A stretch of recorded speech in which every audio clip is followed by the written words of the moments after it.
बना रहा हूँ, माहौल बड़ा मत। जय शिवराय मित्रांनो, welcome to life with Vivek day 14.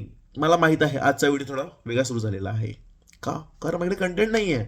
कारण मी शूट नाही केलं, लेट झालं, बिझी होतो. सो कारणं आहेत, ती कारणं देणार नाही.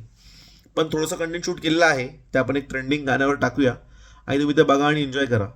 पण आय विल प्रॉमिस यू की आजचा दिवस मी उद्या भरून काढणार. कसं? उद्या आपण खूप मजा करणार आहे, काहीतरी इंटरेस्टिंग गोष्ट करणार आहे. ते बघायचं आहे तर स्टे ट्यून उद्याच्या व्लॉगसाठी. सो उद्याचा व्लॉग तो बघूच आपण. प्लस मला तुम्हाला सगळ्यांना थँक्यू बोलायचं आहे, कारण आज आपल्याला 2 वीक पूर्ण झालेले आहेत कन्सिस्टंटली व्लॉग करताना. सो धन्यवाद, सगळ्यांनी खूप चांगला प्रतिसाद दिला. माझ्यापर्यंत मी प्रयत्न करेन अजून खूप चांगलं कंटेंट देण्यासाठी. हे सांगून आजचा दिवस मी इथेच संपवतो. भेटूया आपण आता उद्याच्या व्लॉगमध्ये.